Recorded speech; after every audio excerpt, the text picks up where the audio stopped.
کاشانۂ بصیرت ایک ایسا یوٹیوب چینل جس پر ہر قسم کی دینی کتب بالخصوص محروم بصارت افراد کے لیے آڈیو اور ویڈیو فارمیٹ میں دستیاب ہیں اور بالعموم تمام مسلمان برادران و خواہران کے لیے دستیاب ہیں۔ اس لیے آپ سے گزارش ہے کہ بیل آئیکن کو پریس کر کے ہمارے اس چینل کو ضرور سبسکرائب کیجیے تاکہ آئندہ آنے والی ہر کتاب آپ کو بر وقت ملتی رہے۔ کاشانۂ بصیرت، کاشانۂ بصیرت، کاشانۂ بصیرت، کاشانۂ بصیرت۔ اعوذ باللہ من الشیطان الرجیم، بسم اللہ الرحمن الرحیم۔ کاشانۂ بصیرت یوٹیوب چینل کے بابصیرت سامعین السلام علیکم۔ میں پارٹ 13 کے ساتھ حاضر ہوں اور کتاب زندگانی فاطمہ زہرا سلام اللہ علیہا کا مطالعہ جاری ہے، اور ہم صفحہ نمبر 155 تک پہنچ چکے تھے۔ وہاں پہ ہم نے آدھا صفحہ کا مطالعہ کر لیا، اور اب آگے موضوع ہے کہ جناب زہرا سلام اللہ علیہا نے شادی والا جوڑا دے دیا۔ علماء عامہ سے تعلق رکھنے والے بزرگ عالم دین ابن جوزی نقل کرتے ہیں کہ رسول اکرم صلی اللہ علیہ وآلہ وسلم نے جناب زہرا کے جہیز کے لیے لمبا قمیص تیار کروایا، جسے شب زفاف کو جناب زہرا سلام اللہ علیہ نے پہنا۔ راستے میں، یا روایت ابن جوزی کے مطابق، علی علیہ السلام کے گھر میں ایک برہنہ سائل نے لباس کا سوال کیا تو آپ نے وہ قمیص اسے دے دیا اور خود ایک پرانا پھٹا ہوا لباس پہن لیا۔ اگلا پیراگراف ہے، دوسرے دن جب رسول اکرم صلی اللہ علیہ وسلم تشریف لائے تو پوچھا کہ وہ نیا قمیص کہاں گیا؟ حضرت زہرا سلام اللہ علیہ نے عرض کی کہ سائل کو دے دیا۔ فرمایا یہ پرانا قمیص دیا ہوتا۔ جناب زہرا سلام اللہ علیہ نے عرض کی، بابا جان، جس وقت آپ کے پاس سائل آیا تھا آپ نے بھی تو اپنا قمیص اسے دے دیا تھا اور خود حصیر کی پوشاک بنائی تھی۔ میں نے تو آپ ہی کی مشابہت ظاہر کی ہے، جیسا کہ ارشاد رب العزت ہوتا ہے، اور یہ سورہ احزاب کی آیت نمبر 21 ہے۔ اے لوگو، یقیناً تمہارے لیے اللہ تعالیٰ کے رسول میں ایک اچھا نمونہ ہے۔ دوسری روایت کے مطابق فرمایا کہ میں نے اس آیہ مجیدہ پر عمل کیا ہے کہ یہ سورہ آل عمران کی آیت ہے، اور اس کا ترجمہ ہے کہ تم ہرگز نیکی کو نہیں پہنچو گے جب تک کہ تم اس چیز میں سے راہ خدا میں خرچ نہ کرو گے جس سے تم پیار کرتے ہو، اور جو چیز بھی تم راہ خدا میں خرچ کرتے ہو یقیناً اللہ تعالیٰ اسے خوب جانتا ہے۔ اگلا پیراگراف ہے کہ ابن جوزی کی روایت کے مطابق اسی صبح کو جبرائیل علیہ السلام نازل ہوئے اور پیغمبر اسلام کی خدمت میں حاضر ہو کر عرض کیا کہ خداوند عالم آپ کو سلام کہتا ہے، اور جناب زہرا سلام اللہ علیہ کو بھی سلام کہتا ہے، اور فرماتا ہے کہ جناب زہرا سلام اللہ علیہ جو چیز بھی طلب کریں گی ہم ان کو عطا کریں گے۔ اگلا موضوع ہے کہ اپنے شیعوں کے لیے جناب زہرا سلام اللہ علیہ کی دعا۔ جناب زہرا سلام اللہ علیہ نے عرض کی کہ میں کچھ نہیں چاہتی سوائے اس کے کہ بندگی اور اس کی رحمت کی بقا اور سلامتی کے گھر کے۔ پیغمبر اسلام نے فرمایا، میں اپنے ہاتھوں کو بلند کرتا ہوں، تم بھی اپنے ہاتھوں کو بلند کرو، اور رسول خدا صلی اللہ علیہ وسلم نے عرض کی، اللہم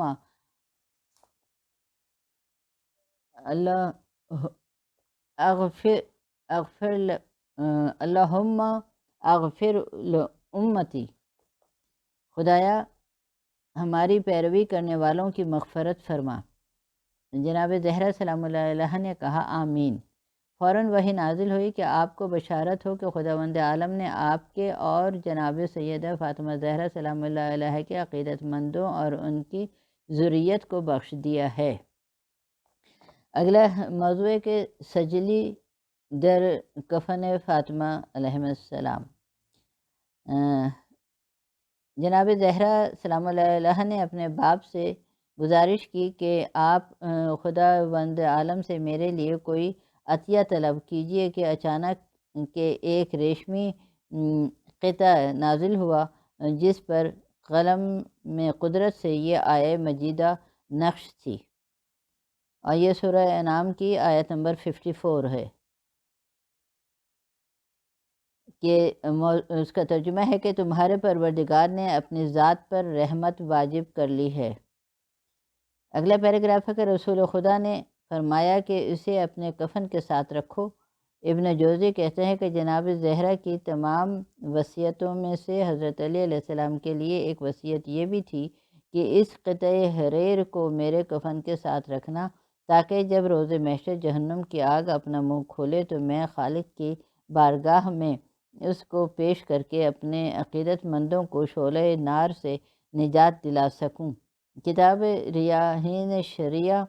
صفحہ نمبر 104 جلد اول میں اس داستان کو صاحب تبر المذاب سے اور ابن جوزی سے روایت کیا گیا ہے۔ وما علینا الا البلاغ۔ یہاں تک ہماری چوتھی مجلس کا اختتام ہوتا ہے، اور اب ہے صفحہ نمبر 158، اور یہاں پر پانچویں مجلس کا آغاز ہو رہا ہے۔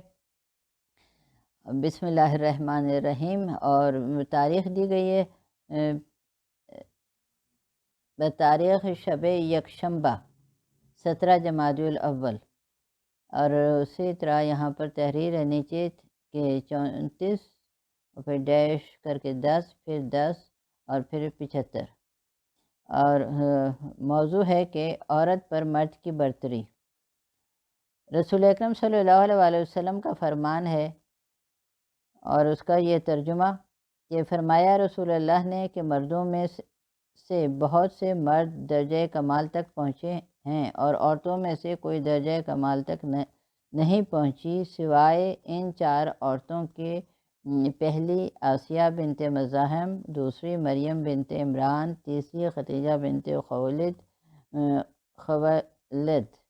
اور چوتھی فاطمہ بنت محمد صلی اللہ علیہ وسلم۔ اگلا پیراگراف ہے انسان کے لیے درجہ کمال تک پہنچنے کے لیے علم اور عمل بنیادی حیثیت رکھتے ہیں، یعنی علم اس درجے تک ہو کہ یقین کی منزل تک پہنچا ہوا ہو، اور عمل اس مرتبے پر ہو کہ اس سے عدل حقیقی کا اظہار ہوتا ہو، رفتار میں بھی اور گفتار میں بھی، یعنی عبودیت واقعی کی تصویر ہو۔ صفحہ نمبر 159۔ چونکہ مرد اور عورت کی جنس میں فرق ہے، کیونکہ وہ طاقتیں جو اللہ تعالیٰ نے مرد کو عطا فرمائی ہیں وہ عورت کے لیے نہیں ہیں، وہ جو عقل و شعور مرد کے پاس ہے وہ عورت کے پاس نہیں ہے، جیسے کہ حضرت علی علیہ السلام نہج البلاغہ کے خطبے میں فرماتے ہیں کہ عورتیں عقل میں ناقص ہیں، کامل نہیں ہیں۔ اگلا پیراگراف ہے کہ باطنی طاقتوں کے علاوہ ظاہری طاقتوں میں بھی عورتیں خلقت کے اعتبار سے مرد سے کم ہیں۔ مرد کا دماغ عورت سے زیادہ وزنی ہے، یہی وجہ ہے کہ مرد کے لیے شرعی تکالیف عورت سے زیادہ سخت اور وزنی ہیں۔ اگلا موضوع ہے کہ عورتوں کی تکالیف محدود ہیں۔ ایک روایت میں رسالت مآب صلی اللہ علیہ وسلم فرماتے ہیں کہ اگر مومنہ عورت اپنے واجب نماز پنجگانہ کو ترک نہ کرے اور ماہ رمضان المبارک کے روزے بھی رکھے اور طاقت کی صورت میں حج خانہ کعبہ بھی کرے اور مال کی زکوٰۃ بھی ادا کرے، خمس اور صلہ رحمی کو بھی ترک نہ کرے اور اپنے شوہر کی اطاعت بھی کرے، تو ایسی عورت کی شفاعت میری بیٹی زہرا سلام اللہ علیہا کریں گی۔ اگلا پیراگراف ہے جس قدر اس کی عبادت، اطاعت و فرما برداری ہوگی اسی حساب سے اس کی شفاعت ہوگی، اور عورتوں پر مردوں کی فضیلت رسول اللہ صلی اللہ علیہ وسلم کا فرمان کہ مرد زیادہ کامل ہیں کہ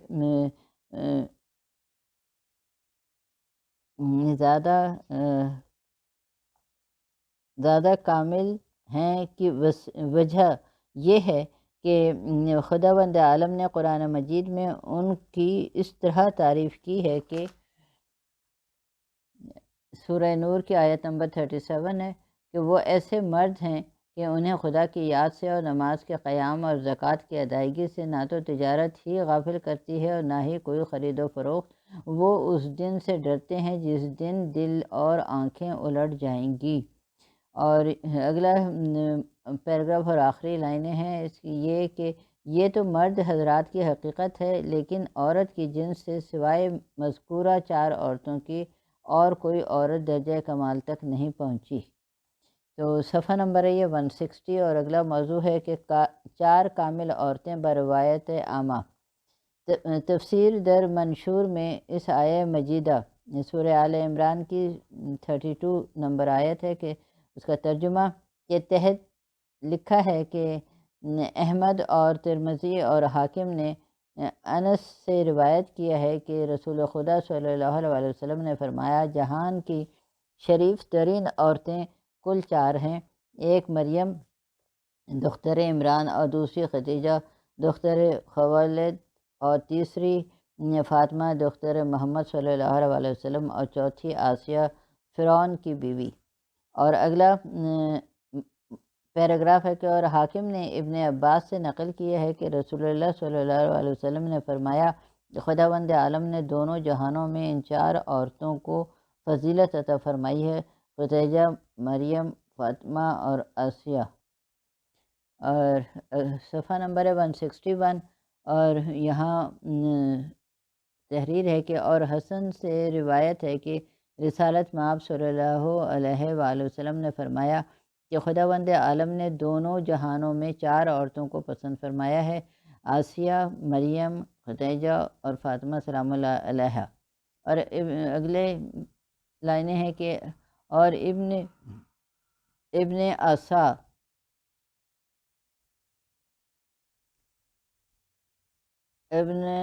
عساکر نے ابن عباس سے روایت کی ہے کہ رسول اکرم صلی اللہ علیہ وسلم نے فرمایا، جنتی عورتوں کی سردار مریم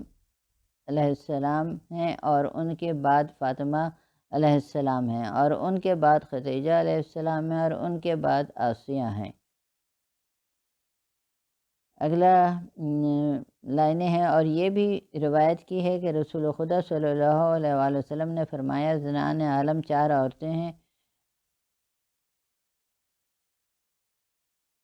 کہ مریم علیہ السلام اور آسیہ علیہ السلام اور خدیجہ علیہ السلام اور فاطمہ علیہ السلام، لیکن ان 4 میں سے بلند و بالا تر مرتبہ کی مالک فقط سیدہ فاطمہ زہرا سلام اللہ علیہا ہیں۔ اگلا پیراگراف ہے اور خصائل میں حضرت موسیٰ بن جعفر سے نقل ہوا ہے کہ رسول خدا صلی اللہ علیہ وآلہ وسلم نے فرمایا کہ عالمین کی عورتوں کے سردار مریم، آسیہ، خدیجہ اور سیدہ فاطمہ زہرا سلام اللہ علیہ ہیں۔ علاوہ ازیں اس سلسلے میں شیعہ اور سنی روایات بہت زیادہ ہیں، لہذا مناسب معلوم ہوتا ہے کہ ان میں سے ہر ایک کے حالات کے طرف اشارہ کیا جائے۔ اب اگلا موضوع ہے کہ آسیہ دختر مزاحم جو فرعون کی بیوی ہیں۔ یہ پہلی خاتون ہیں جن کا ایمان درجہ کمال تک پہنچا، اور یہ تاریخ اسلام میں وہ خاتون اول ہیں جس نے فرعون جیسے کافر کے گھر میں کئی سال تک اپنے ایمان کو پوشیدہ رکھا، اور یہ پہلی عورت ہیں جنہوں نے موسیٰ ابن عمران کی نبوت کو قبول کیا اور ان کی نبوت پر ایمان لائیں، اور یہ وہی معظمہ بیوی ہیں جس نے تابوت موسیٰ بن عمران کو پانی کے تھپیڑوں سے نکالا اور ان کی جان بچانے کے لیے دودھ پلانے والی دائیوں کو طلب فرمایا اور ان کے لیے طلائی مشک کا گہوارہ تیار کروایا اور رات دن دل و جان کے ساتھ ان کی حفاظت و نگہداشت فرمائی۔ اگلا پیراگراف ہے، کئی مرتبہ فرعون نے چاہا کہ موسیٰ کو قتل کر دیا جائے، مگر ہر بار فرعون کا ارادہ جناب آسیہ کی حفاظت کے سامنے دم توڑ جاتا، اور اس پیار و محبت و شفقت کے ساتھ جناب آسیہ علیہ السلام نے موسیٰ علیہ السلام کی حفاظت و تربیت فرمائی کہ لوگ سچ مچ کا موسیٰ علیہ السلام کو آسیہ کا بیٹا کہنے اور سمجھنے لگے۔ اگلا پیراگراف ہے کہ 30 سال تک جناب موسیٰ علیہ السلام نبی ہونے کی حیثیت سے اللہ تعالیٰ کی نشانیوں اور معجزات کا اظہار فرماتے رہے۔ بچپن سے جوانی تک جناب آسیہ نے آپ کو بڑے ناز و نعم کے ساتھ پرورش کیا، اس دوران کئی دفعہ جناب موسیٰ نے فرعون کو ذلت و رسوائی کے کھنڈرات میں منہ کے بل گرایا، یہاں تک کہ فرعون کی داڑھی سے پکڑ کر اسے خجل و شرمندہ کیا۔ ان حالات کو دیکھ کر فرعون جب قتل موسیٰ علیہ السلام کا پروگرام بناتا، جناب آسیہ کی خوبصورت حفاظت آڑے آ جاتی، یہاں تک کہ ایک دفعہ اچانک جناب آسیہ نے اپنے ایمان کو ظاہر کرتے ہوئے اعلان فرما دیا کہ میں نہ صرف ایک نبی کی تربیت اور حفاظت کر رہی ہوں بلکہ اس کی نبوت پر مکمل ایمان اور ایقان بھی رکھتی ہوں۔ اگلا موضوع ہے کہ جناب آسیہ کی استقامت بے مثال ہے۔ یہ جنتی عورتوں کی سردار بیویوں میں سے ایک سردار خاتون تھیں اور دنیائے جہان میں عقل اور ایمان کی مضبوطی کے سلسلے میں بے مثال تھیں، اور ان خواتین میں آپ کا شمار ہوتا ہے جن کی قرآن مجید میں اللہ تعالیٰ نے تعریف فرمائی ہے۔ اگلا پیراگراف ہے کہ حضرت علامہ مجلسی نے آپ کو ایک معزز خاتون کی حیثیت سے یاد کیا ہے اور دوسری خواتین دنیا سے آپ کو زیادہ لائق احترام جانا ہے، اور حضور اکرم صلی اللہ علیہ وسلم نے بھی جناب آسیہ کے اچھائیوں کے پیش نظر یعنی اچھے عقیدے کی وجہ سے اور کمال ایمان میں استقامت کے لحاظ سے اور معرفت دین اور اس میں ثابت قدمی کی مناسبت سے اور کفار و مشرکین سے اعراض کرنے کی وجہ سے اچھے لفظوں میں یاد فرمایا ہے۔ اگلا پیراگراف ہے، اور کتب ہے تفسیر و تاریخ اور خبر و سیر کے پیش نظر ابتدائے آفرینش حضرت آدم علیہ السلام سے لے کر آج تک کافر گھرانے میں رہ کر کوئی عورت بھی اس قدر ایماندار اور مطمئن نہیں نظر آتی جس طرح کے جناب آسیہ تھیں، جو فرعون جیسے کافر کے گھر میں رہ کر خدا اور رسول کے ساتھ عقیدت میں ثابت قدم رہیں۔ اگلا پیراگراف ہے، رسول اکرم صلی اللہ علیہ وسلم سے منقول ہے کہ قیامت کے دن جناب آسیہ 70,000 حوروں کے ساتھ جن کے ہاتھوں میں جھنڈے ہوں گے، وہ تسبیح پڑھتی ہوئی جناب سیدۃ النساء العالمین فاطمہ الزہرا سلام اللہ علیہا کے استقبال کو آئیں گی۔ اگلا پیراگراف ہے کہ بہرحال جناب فاطمہ زہرا سلام اللہ علیہا کو جس مجلس و محفل میں حاضر ہونے کا شرف ہوگا، وہاں جناب آسیہ اور جناب مریم علیہ السلام بھی ان کے ساتھ ہیں اور ہوں گی۔ جناب آسیہ کا ایمان کامل اور محکم آل فرعون کے درمیان فرد واحد کی حیثیت سے تھا۔ اگلا پیراگراف ہے کہ شیخ صدوق نے خصائل میں جابر بن عبداللہ انصاری سے رسالت مآب صلی اللہ علیہ وسلم کا فرمان نقل کیا ہے کہ 3 آدمی ایک لہجہ پلک جھپکنے کے برابر کے وقت میں بھی کافر نہیں ہوئے، بلکہ ان کا ایمان خدا اور رسول اور قیامت پر کامل و مضبوط رہا ہے۔ ایک مومن آل فرعون، دوسرے علی بن ابی طالب اور تیسرے آسیہ زوجہ فرعون۔ اور علامہ مجلسی نے بحار الانوار کی 5ویں جلد میں موسیٰ ابن عمران کی حالات میں لکھا ہے۔ اگلا پیراگراف ہے اور صفحہ نمبر ہے 164 کہ جناب آسیہ علیہ السلام فرعون کی بیوی بنی اسرائیل کے مردوں سے تھیں، جو پوشیدہ طور پر خدا کی پرستش ایمان اور خلوص کامل کے ساتھ کرتی تھیں، جس کا ایمان مخفی تھا، یہاں تک کہ جب فرعون نے حزقبیل کی بیوی ماشطہ کو شہید کر دیا تو جناب آسیہ علیہ السلام کی آنکھوں کے سامنے پردہ اٹھا ہوا تھا، اور اس نے دیکھا کہ فرشتے اس کی روح کو بڑی عزت کے ساتھ آسمان کی طرف لے جا رہے ہیں، جس کی وجہ سے جناب آسیہ علیہ السلام کے ایمان میں اور اضافہ ہوا۔ اگلا پیراگراف ہے کہ لیکن جب فرعون جناب آسیہ کے پاس آیا اور اس نے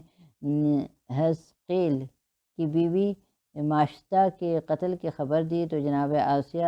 علیہ السلام سے یہ ظلم برداشت نہ ہو سکا، اور آپ نے اس کے قتل پر ایک فریاد بلند کی اور فرعون سے کہا کہ افسوس ہے تجھ پر اے فرعون، تو نے خداوند عالم پر اس قدر اپنی طاقت کا مظاہرہ کیا ہے۔ فرعون نے کہا کیا تجھے بھی وہی جنون والی بیماری لگ گئی ہے جو ماشطہ کو تھی؟ جناب آسیہ نے فرمایا مجھے جنون نہیں ہوا بلکہ میں ایمان رکھتی ہوں اس خالق اکبر پر جو میرا اور تیرا اور تمام جہانوں کا پروردگار ہے۔ اگلا پیراگراف، فرعون نے جناب آسیہ کے ماں کو بلا کر کہا کہ تیری بیٹی کو جنون کی بیماری لگ گئی ہے۔ چونکہ فرعون جناب آسیہ سے بہت محبت کرتا تھا، لہٰذا اس نے چاہا کہ کسی اچھے طریقے کے ساتھ وہ اسے دین حق سے ہٹا لے۔ اگلے صفحہ نمبر 165 اور تحریر ہے کہ مگر ادھر تو جناب آسیہ کا ایمان خدا پر ظاہر ہو چکا تھا اور دنیا اس کی نظر میں تاریک ہو گئی تھی، اور سخت غصے کی وجہ سے وہ کافی مدت حیران رہی، اور اس اعلان و اظہار و ایمان کی وجہ سے جتنی بھی اسے تکلیفیں دی گئیں اسی نے کسی ایک کی بھی پرواہ نہ کی۔ لہٰذا جب فرعون نے آسیہ علیہ السلام کی والدہ کو بلایا تو اس نے اپنی بیٹی آسیہ علیہ السلام کو صورتحال سے آگاہ کیا، جس کے جواب میں آپ نے کہا۔ اگلا موضوع ہے کہ جناب آسیہ علیہ السلام کو 4 میخوں پر کھینچا گیا۔ جناب آسیہ علیہ السلام نے فرمایا میں ہرگز اس دین حق سے روگردانی نہیں کروں گی جو جناب موسیٰ علیہ السلام لے کر آئے ہیں۔ ماں نے کہا فرعون نے قسم کھائی ہے کہ اگر آسیہ علیہ السلام اس عقیدے سے باز نہیں آتی تو میں اسے ہلاک کر دوں گا۔ جناب آسیہ علیہ السلام نے فرمایا کہ اس کی مرضی جو چاہے کرے، میں کسی صورت میں بھی اللہ اور اس کے رسول پر لائے ہوئے ایمان سے ہاتھ نہیں کھینچوں گی۔ اگلا پیراگراف، فرعون نے یہ جواب سن کر جناب آسیہ کے جسم پر 4 میخیں پیوست کرائیں اور زمین سے اوپر لٹکا دیا اور اس قدر ظلم و تشدد کیا کہ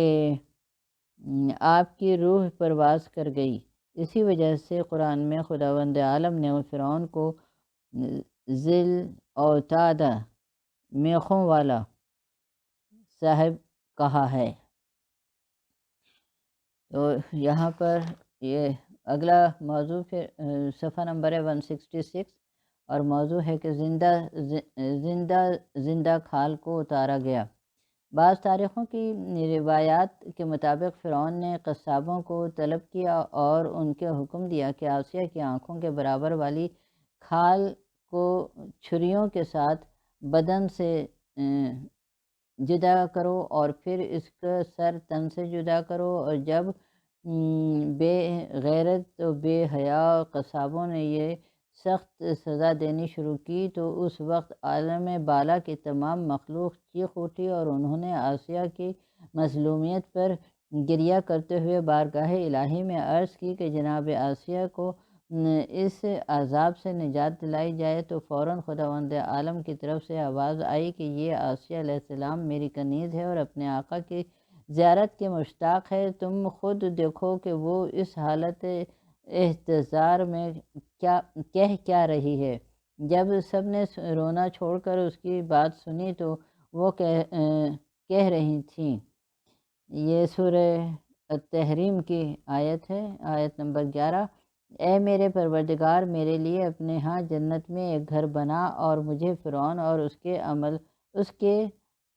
عمل سے نجات دے اور مجھے ظالموں کی قوم سے نجات دے۔ اگلا صفحہ ہے 167 اور اس پہ موضوع ہے کہ گزار موسیٰ علیہ السلام پر محل شکنجہ آسیہ علیہ السلام۔ رائس میں ثعلبی نے روایت کی ہے کہ جس وقت جناب آسیہ فرعون کے سخت ترین شکنجے میں جکڑی ہوئی تھیں، حضرت موسیٰ علیہ السلام کا وہاں سے گزر ہوا۔ جناب آسیہ نے انگلی کے ساتھ حضرت موسیٰ علیہ السلام کی طرف اشارہ کیا، جس کا مطلب تھا کہ کیا تو دیکھ رہا ہے میں اپنے محبوب خدا اور اس کے پیارے نبی علیہ السلام پر ایمان لانے کی کیا سزا بھگت رہی ہوں، اور اس وقت اس کی تلخی اور مصیبت کی وجہ سے میں کتنی تکلیف میں ہوں۔ اگلا پیراگراف، جناب موسیٰ نے دعا فرمائی اور جناب آسیہ کی تمام مشکلات دور ہو گئیں اور فرعونیوں کی طرف سے پہنچائے گئے دردوں کا احساس تک ختم ہو گیا۔ ایسی حالت میں جب آسیہ مسکرانے لگیں تو فرعون کو تعجب ہوا اور اس نے کہا کہ یہ عورت دیوانی ہو گئی ہے جو اس موت کے تختے پر اس طرح سکون کے ساتھ مسکرا رہی ہے جیسے کہ کچھ ہونے والا ہی نہیں ہے۔ اگلا پیراگراف کہ بہرحال جب جناب آسیہ کو شہید کر دیا گیا تو خالق کائنات نے اس کے بدلے میں بہت جلد فرعونیوں سے اس طرح بدلہ لیا کہ 16 لاکھ لشکر فرعون کو دریا میں غرق کر دیا۔ اور اگلا یہ لیا گیا ہے ریاحین الشریعہ 272 تا 275 صفحہ، اور یا با مختصر تغیر در عبارت، خداوند عالم اس کے عوض میں تلافی کے طور پر فرماتا ہے کہ روایت میں ہے کہ وہ جملہ نبی علیہ السلام کی بیویوں سے ہیں۔ یہ یہاں تک ہم اپنے اس آڈیو کا اختتام کرتے ہیں۔